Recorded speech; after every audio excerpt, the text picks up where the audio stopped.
मी कीर्तनकार नाही, मी वक्ता नाही. मला बोलायचंय ते मी बोलते, मला जे आठवल ते मी बोलणार. पण तुमचं सहकार्य पाहिजे. देणार का? आवाज नाही येत. हे कोणतं सहकार्य देणार का? हा असो. आज दिनांक 10 सप्टेंबर 2024. आज या कैलासवासी केसरबाई खंडू हंडाळ म्हणजे आमच्या आजी उर्फ भाभी यांच्या प्रथम पुण्यस्मरण दिनानिमित्त आलेले सर्व पै पाहुणे असतील, तसेच वारकरी संप्रदायातील हरिभक्तपरायण सुप्रियाताई अलदर महाराज असतील, तसेच गायक जानवी शिंदे महाराज असतील, हरिभक्तपरायण तेजस्वीताई डिंडे महाराज असतील, तसेच गायक तेजस महाराज असतील. तुमचं नाव काय? तसेच आबाश्री महाराज असतील, सौरभ महाराज असतील, दोन सौरभ महाराज आपल्याकडे. तो गणला पण सांगतो. सौरभ महाराज असतील, प्रमोद महाराज पारवे असतील, अजून कोण?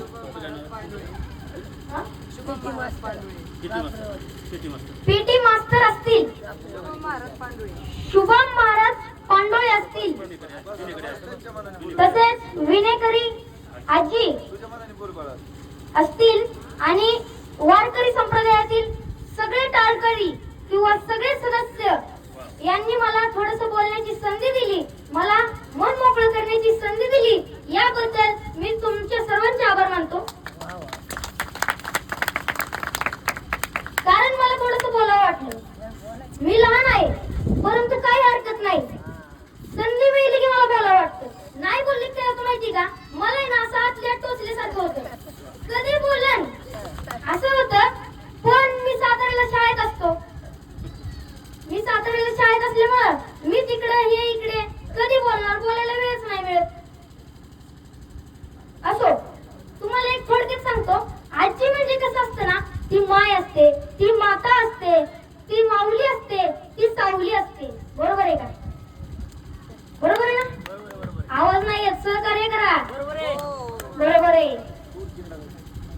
तुम्हाला एक उदाहरण सांगतो. ज्या स्त्रीच्या किंवा ज्या बाईच्या, नीट ऐका, ज्या स्त्रीच्या किंवा ज्या बाईच्या गळ्यामध्ये मंगलसूत्र असते, गळ्यामध्ये काय असते? मंगलसूत्र असते. त्या बाईला काय असतो? नवरा असतो. बरोबर का? ज्या बाईच्या किंवा स्त्रीच्या गळ्यामध्ये मंगलसूत्र असते त्या बाईला नवरा असतो. बरोबर आहे का नाही? बरोबर आहे. तुम्ही सांगा, महिला मंडळ आवाज येत नाही. बरोबर आहे का? बरोबर आहे. आता तुम्ही म्हणाल, यो असं काय विचारतोय, यो काय बोलतोय, यो काय सांगतोय.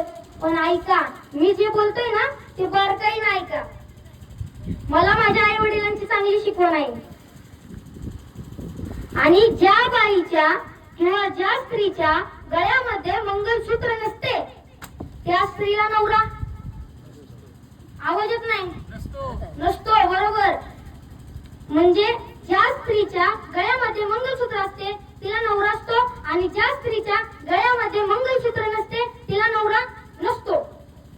मग मी तुम्हाला एक उदाहरण सांगतो. सत्य उदाहरण आहे, सगळ्यांनी ऐकायचं. मी लहान होतो. माझं वय ना इयत्ता पहिली दुसरीच होतं, पण मला सगळं कळत होतं, सगळं.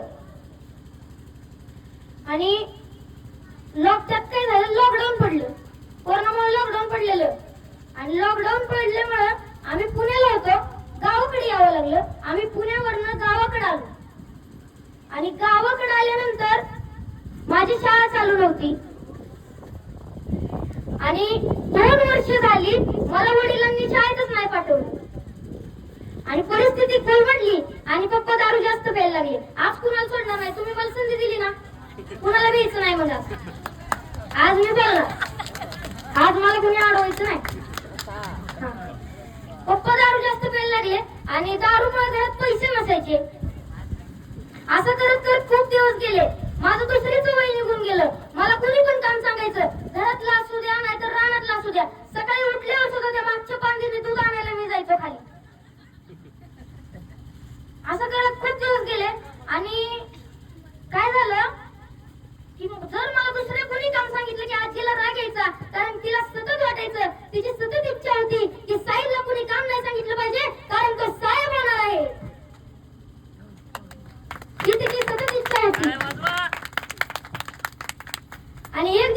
झालं, मला आजीने बोलवून घेतलं. साहिल, ए साहिल. मी म्हणलो बोला भाभी. आजीला मी भाभी म्हणायचो. काय म्हणाल्या असतील? भाभी म्हणाल्या, साहिल तुझ्या शाळेचं कसं? मी भाभीच्या नजरेत नजर खाली घेतली, नाही खाली घेतली. आणि तो क्षण असा होता ना की मला आज कोणीतरी शाळेविषयी विचारलं. मी लहान होतो, मला वर बघता येत नव्हतं.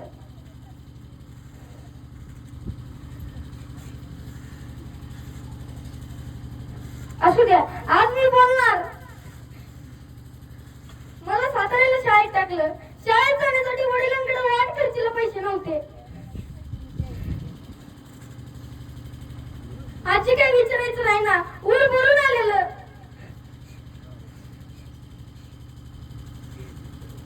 असं करत 2 वर्ष गेली आणि मला आजीने परत विचारलं.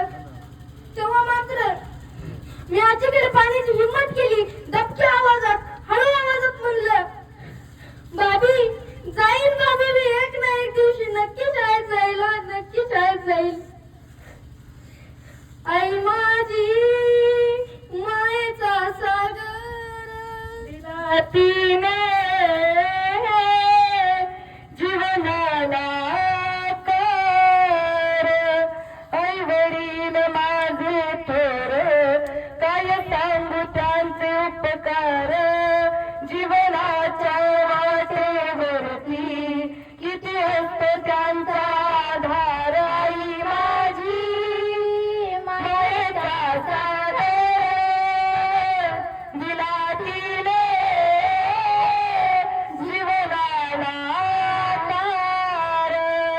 तडपत्या उन्हात, रखरखत्या रानात, राहिली समाजासाठी तू कष्टाच्या घामात. कधी मिळेल मुठभर घास, कधी मिळेल तिला उपवास. ओल मातीतून चालताना हरवील काटते फास. आई माझी मायेचा सागर दिला जीवनाला कर.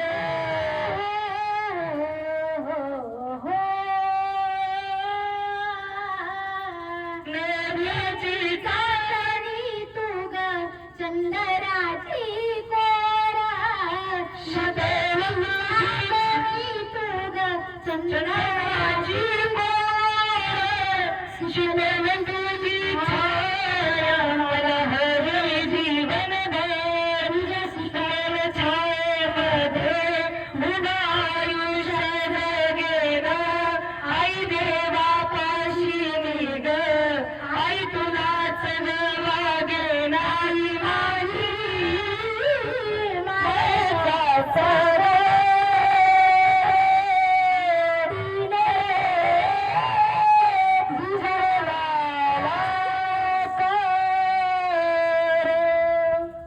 असो, परिस्थिती तशी होती. आपलं एक राहिलं, मी तुम्हाला सांगत होतो ना मगाशी ते मंगळसूत्राचा विषय. मी तुम्हाला का सांगत होतो ते आता ऐका. भाभीने काय केलं असावं, काय केलं त्या माऊलीनं. स्वतःचा नवरा जिवंत असताना, म्हणजे अण्णा जिवंत असताना ते मंगळसूत्र, ते तोडलं, कर्जतलं गहाण ठेवलं. का तर आपल्या फक्त एका नाताच्या वाट खर्चीसाठी. किती उपकार केले तिने माझ्यावरती, किती उपकार आहेत ती माऊलीचे माझ्या अंतकरणावरती, की स्वतःचा नवरा जिवंत असताना, अण्णा जिवंत असताना ते तोडलं, कर्जतलं गहाण ठेवलं. किती उपकार आहेत माझ्यावरती तिचे. रडू नका कोणी, रडायचं नाही, मला सहकार्य करायचं. नाही महाराज, आज मी बोलणार नाही, मी थांबणारच नाही. आज रडायचं नाही कोणी सुद्धा. रडू नका.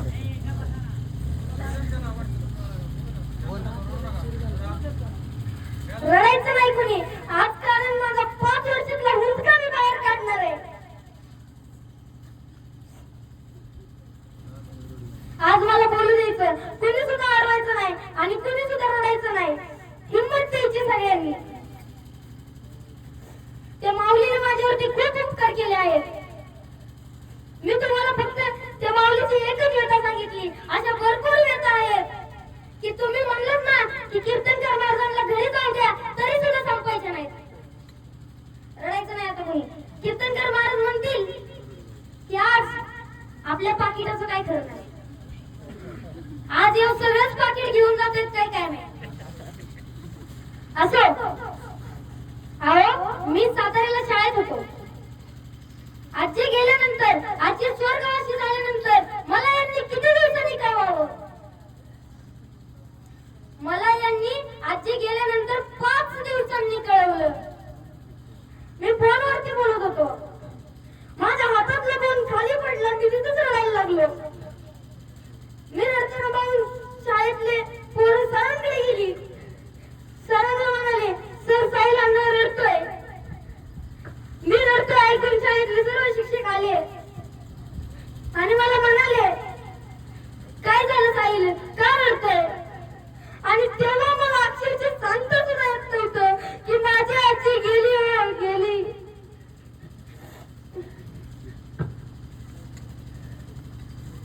मी कसं तरी सावरलो, फोन हातात घेतला, पप्पाला म्हणलं रडू नका, मी येतो. पण मला काही येणं झालं नाही. सगळं नीट होऊन जाईल, काळजी करू नका, मी पप्पाला धीर देत होतो. असो, झालं ते झालं. आता झालंही झालं, त्याच्या पुन्हा आठवण काढायला नको.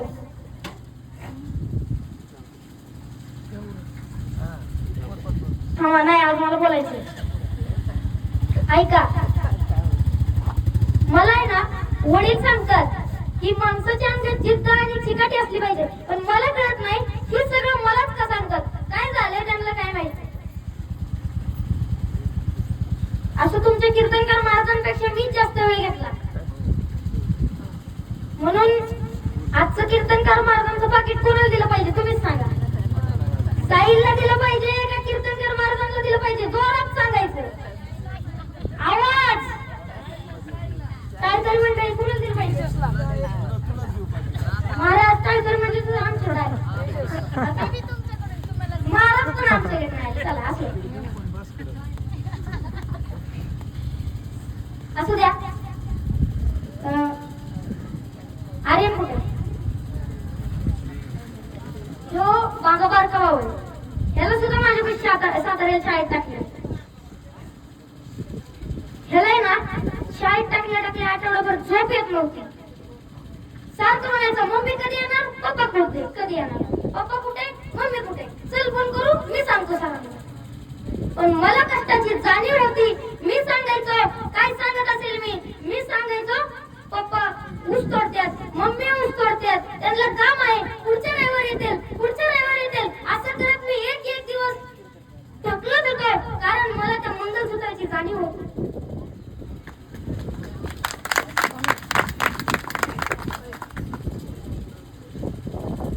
मला वडील फोनवर सारखे सांगायचे की असं केलं पाहिजे, तसं केलं पाहिजे. माझ्या वडिलांची पुण्य आहे. माझ्या वडिलांची शिकवण आहे की पाठांतर कसं करावं, लिखाण कसं करावं आणि सगळ्यात महत्वाचं लक्षात कसं ठेवावं. ते माझ्याबरोबर थोडेच वेळ बोलतात फोनवरती, पण मला सगळ्याची जाणीव करून देतात. पहिली जाणीव कष्टाची, दुसरी जाणीव गरिबीची, तिसरी जाणीव जिद्दीची.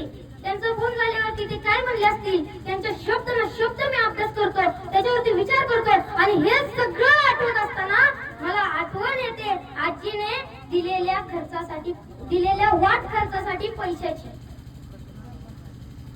म्हणून सांगतो महाराज, कीर्तनकार महाराज असतील, तसेच आमच्या भगिनी नाही सांगतो, सुप्रियाताई असतील, जान्हवीताई, आमच्या भगिनी जान्हवीताई असतील, तसेच तेजश्रीताई असतील, सर्वांनाच सांगतो, जीवनात असं वाहून जावं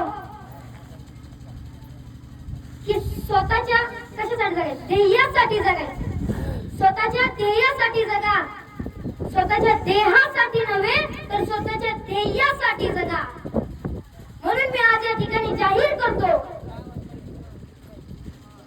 तुमच्या सर्वांच्या वतीनं आज प्रथम पुण्यस्मरण केशरबाई खंडू हंडाळ यांच्या वर्षश्राद्धानिमित्त मी माझ्या जीवनातील ऐका, मी माझ्या जीवनातील सर्वात मोठा जो पुरस्कार असेल ना, सर्वात मोठा, तो आज त्यांच्या वर्षश्राद्धानिमित्त मी त्यांना अर्पण करेन. आणि हा पुरस्कार अर्पण करताना माझ्या मनात कोणतीही शंका नसेल, कारण माझा मूळ पायच ते आहे. ते नसते तर मी आज इथं उभं राहण्याची सुद्धा हिंमत केली नसती. असो, आता जाता जाता मी एवढंच बोलतो की आपण सगळ्यांनी ना जल्लोषाची छत्रपती शिवाजी महाराजांची घोषणा देऊ. प्राण